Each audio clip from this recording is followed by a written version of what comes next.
नमस्कार, आप सभी का स्वागत है। इस वीडियो में हम लोग देखने वाले हैं आज 5.3 पाठ 5.3 शील के बरवै छंद।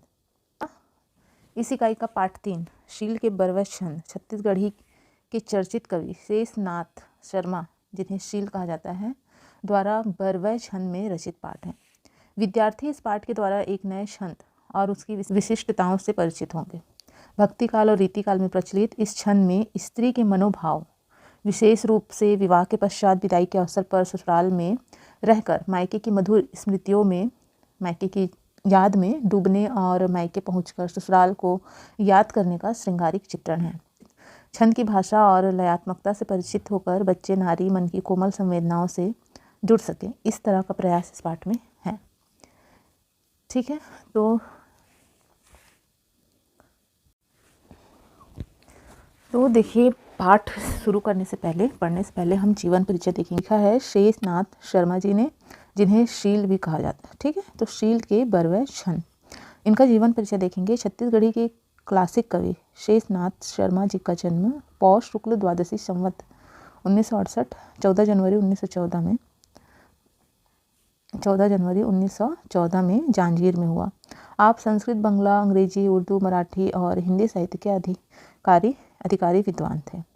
आपकी रचनाएं कानपुर के सुकवि, काव्य कलाधर, राष्ट्रधर्म, अग्रदूत, संगीत सुधा, विशाल भारत जैसे उच्च कोटि की पत्रिकाओं में छपती थी। कविता लता और रविंद्र दर्शन आपका प्रकाशित काव्य ग्रंथ है। आपने हिंदी के अतिरिक्त छत्तीसगढ़ी में भी लेखन कार्य किया। रस सिद्ध कवि शील जी ने छत्तीसगढ़ी में प्रतिष्ठित किया, छत्तीसगढ़ी में बरवै छंद को प्रतिष्ठित किया। डॉक्टर पालेश्वर शर्मा जी के शब्दों में शील जी की प्रारंभिक कविताएं छायावादी है। ठीक है, इनकी जो प्रारंभिक कविताएं थी वो क्या थी? छायावादी थी। आपकी मृत्यु 7 अक्टूबर 1997 में हुई। तो इनका जन्म हुआ था 14 जनवरी 1914 को और इनकी मृत्यु हुई 7 अक्टूबर 1997 में। ये जो छंद है वो 3 खंडों में लिखा गया है। देखिए, खंड आ है विदाई के समय का, विदाई के बेरा मतलब कि विदाई के समय का है। सुस्कत आवत हुई भैया मोर, छैहा माँ डुल्हा लेहू अगोर। तो देखिए, इसमें संदर्भ क्या बनेगा? प्रस्तुत पद्यांश शेषनाथ शर्मा शील द्वारा रचित शील के बरवै छंद से लिया गया है। ठीक है, इसका प्रसंग है। देखिए, इस पद्यांश में कवि ने विदाई के समय का वर्णन किया है। कवि क्या कहते हैं कि विदा होती बहन कहती है कि मेरा भाई सिसकता हुआ आता होगा। भैया मतलब कि भाई, बड़े भाई को भैया कहते हैं। सुस्कत मतलब कि सिसकता हुआ। आवत हुई मतलब आ रहा होगा। ठीक है। छैया माँ डोल्हा लेहू अगोर। डोल्हा मतलब कि जब शादी होती है तो डोली में विदाई होती है ना लड़कियों की, तो उसी को, डोली को उठाने वाले को कहा जाता है डोल्हा। बोल रही है कि मेरा भाई जो है वो सिसकते आ रहा होगा। तो डोली उठाने वालों को कहती है कि आप लोग मेरी डोली को छाए में रख दो, थोड़ा इंतजार कर लो। ठीक है, यहाँ पे देखिए, बहुत पिरोहिल ननकी बहनी मोर, रो रो खोजत हुई खोरन खोर। लड़की कह रही है, देखिए, बहुत प्यारी, ननकी मतलब छोटी, बहनी मतलब बहन, मोर यानी मेरी छोटी बहन, बहुत प्यारी मेरी छोटी बहन रो रो कर मुझे खोज रही होगी, ढूंढ रही होगी। खोरन खोर मतलब कि गली गली में मुझे ढूंढ रही होगी। अगला है, देखिए, तुलसी चौरा में देव सालिग्राम, मैके ससुर पूरन करिह काम। तो तुलसी चौरा में जो तुलसी का चौरा होता है ना, जहाँ पे तुलसी हम उगाते हैं, वहाँ पे हम सालिग्राम देवता को भी, सालिग्राम भगवान भी एक छोटा सा काले कलर का पत्थर होता है जिसे हम सालिग्राम यानी कि विष्णु जी के ही रूप में हम पूजा करते हैं। तो उनसे वो क्या मांग रही है? मिन्नतें कर रही है, आशीर्वाद मांग रही है कि मायके के समान ही ससुराल में भी सारे काम मेरे पूर्ण करिएगा। ठीक है। अगला देखिए, अंगना कुरिया खोजत हो ही गाय, बछरू मोर बिन कांदी नहीं खाए। तो ये कह रही है, देखिए यहाँ पे बेटी कहती है कि घर की जो गाय है आंगन और कमरे में मुझे ढूंढ रही होगी। खोजत हो ही गाय, अंगना मतलब आंगन, कुरिया मतलब कमरे में, आंगन और कमरे में मुझे ढूंढ रही होगी। बछरू मतलब गाय का जो बछड़ा है वो मेरे बिना, कांदी मतलब घास भी नहीं खाता है, बिल्कुल नहीं खाता है मेरे बिना, ऐसा बोल रही है। मोर सुरता में भैया दुख झन पाए, सुरर सुरर झन दाई रोवै हाय। बेटी कहती है कि मेरी याद में मेरे भैया को दुख ना हो, है ना। बहन क्या कर रही है, अपने भाई के लिए सोच रही है कि मेरी याद में भैया दुखी ना हो। माँ भी सुरर का मतलब कि अंदर ही अंदर में दुख से ना रोए, है ना। अगला देखिए, पिया जन्म के पोथी माँ दुई पान, मई के ससुर बीच माँ पातर प्राण। बेटी है वो कह रही है कि स्त्री की जीवन रूपी पुस्तक में पिया जन्म के पोथी, पोथी मतलब कि पुस्तक, पुराण जो होता है उसे पोथी कहते हैं। तो स्त्री के जीवन रूपी पुस्तक में दो ही पन्ने रहते हैं, दुई पान, पान मतलब कि पन्ना, दुई मतलब दो, मई के ससुर बीच माँ पातर प्राण, मायके और ससुराल के बारे में सोचकर प्राण पतले हो रहे हैं। ठीक है। ये खंड बा, ससुराल माँ मैके के सुरता। खंड बा में हम क्या देखेंगे कि ससुराल पहुंचकर मैके को किस तरह से याद करती है, ससुराल पहुंचने के बाद वह किस तरह मैके को याद करती है उसके बारे में यहाँ पे बताया गया है। देखिए पहला में लिखा है, यहाँ पर है आज राउत हाट, अरे कौआ बैठ के कौरा बाँट। तो देखिए ये संदर्भ लिखेंगे, इसमें प्रस्तुत पद्यांश शेषनाथ शर्मा शील द्वारा रचित शील के बरवचन से लिया गया है। इसमें प्रसंग लिखेंगे हम लोग, विदा हुई ससुराल में जाकर मायके को याद करती है। जो लड़की है वह विदा होने के बाद ससुराल में जाकर अपने मायके को याद करती है। ठीक है। तो इसमें कह रही है, बेटी अपने ससुराल में कहती है, यहाँ आज राउत बाजार लगा है, कौवा बैठकर खाने की चीज़ें मिलने की प्रतीक्षा कर रहा है।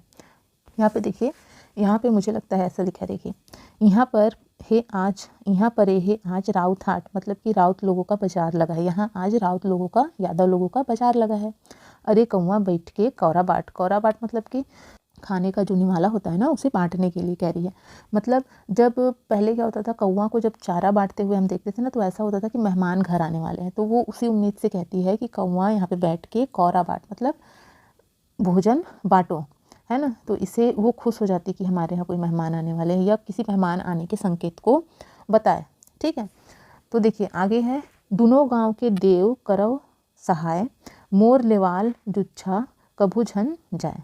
जुच्छा मतलब कि खाली हाथ। ठीक है। दोनों गांव के देव, दोनों गांव के यानी कि ससुराल और मायके दोनों गांव के देवता से वो कह रही है, प्रार्थना कर रही है, करव सहाय मतलब सहायता कीजिए, मोर लेवाल मतलब मुझे जो लेने आए वो खाली हाथ कभी ना जाए। ठीक है। यहाँ हावे कबरी दोहिन गाय, ननकी उहाँ गोरस बिन नहीं खाए। यहाँ हावे मतलब ससुराल में है, कबरी मतलब चितकबरी, दोहिन गाय मतलब दूध देने वाली गाय, ननकी मतलब कि उसकी छोटी बहन, उहाँ मतलब वहाँ, गोरस मतलब होता है दूध, तो बिना दूध के वह खाना नहीं खाती है, और यहाँ की जो गाय है वो बहुत दूध देती है ना, ऐसा सोच रही है।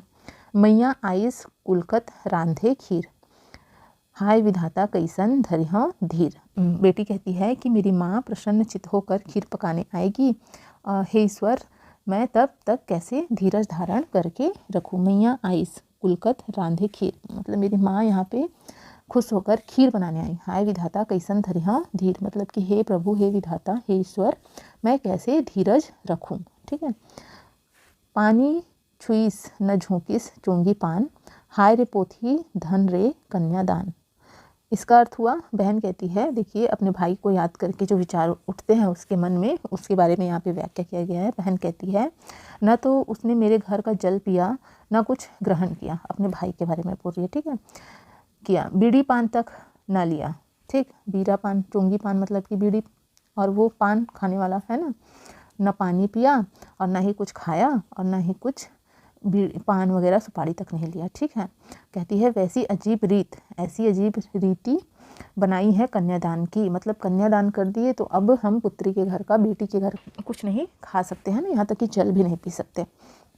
मोर संग में नहावे सूते खाए, ते भाई अब लखठा में नहीं आए, मतलब मेरे साथ नहाता था बचपन में, मेरे साथ सोता था, खेलता था, खाता था, वह भाई आज मेरे करीब भी नहीं आ रहा है, नहीं आता है, ऐसा कह रही है। ऐसा क्या रीति रिवाज बनाया है देखो। भाई आधा प्रगट आधा लुकाए, ठाढ़े मुरमुर देखत रही थे हाय, मतलब वह आधा दिखता था आधा नहीं दिखता है। ठीक है, छुप जाता है, मुझे कभी दिखता है कभी छिप जाता है, मैं खड़ी होकर हाथ में हाथ धरे घर में उसकी प्रतीक्षा करती हूँ।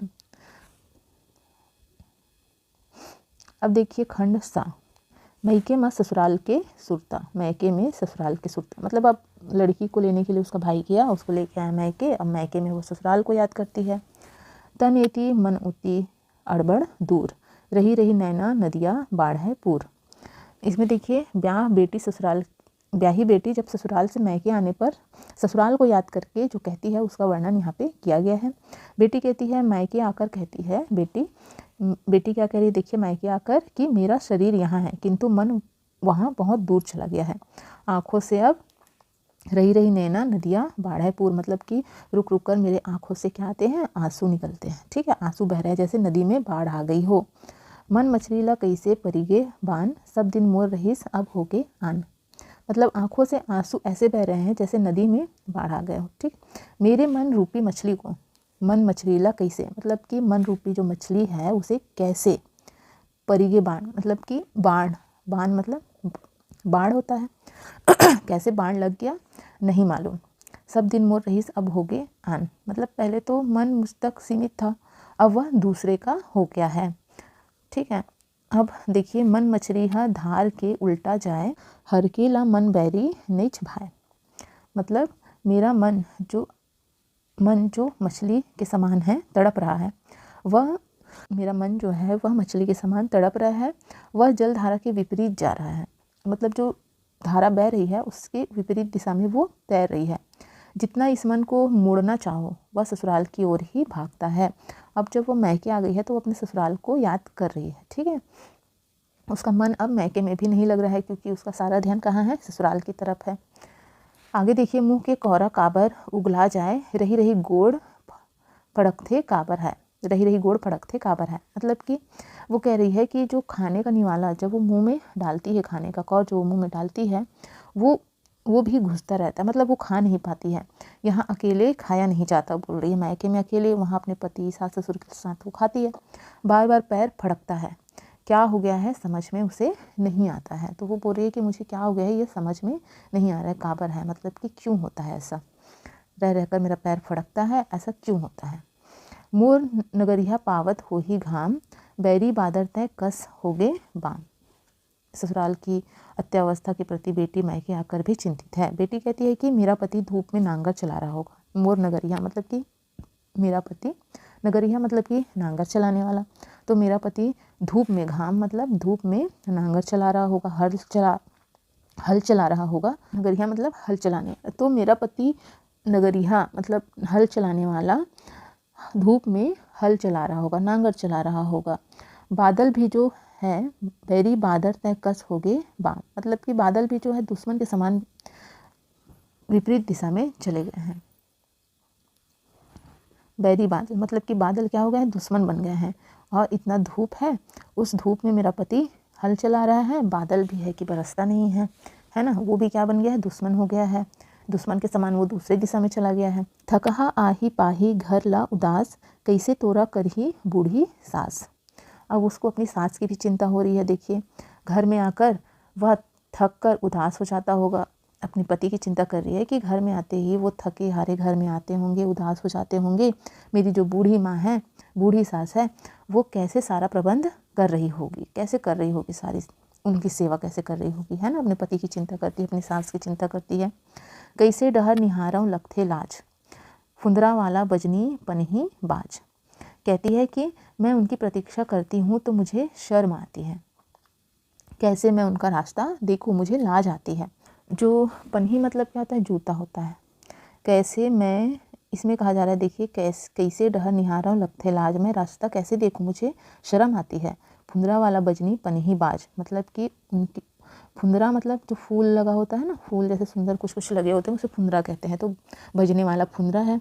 तो पन्ही मतलब क्या हो गया, जूता हो गया। तो जूते की जो आवाज़ है वो ध्यान आ जाता है, उनके उस फुंदा लगा हुआ जूते की आवाज़ करने का ध्यान आ जाता है। ठीक है, वो कहती है कि मैं उनकी प्रतीक्षा करती हूँ तो मुझे शर्म आती है, उनकी राह देखती हुई प्रतीक्षा करती हूँ तो मुझे शर्म आती है। उनके उस फुंदरा लगा हुआ जो जूता है ना, जिसे आवाज़ होती है, उस जूते की आवाज़ करने का ध्यान उसे आ जाता है। ठीक, तो यह था पाठ हमारा शील के बरवै छंद। उम्मीद है आपको ये समझ में आया होगा।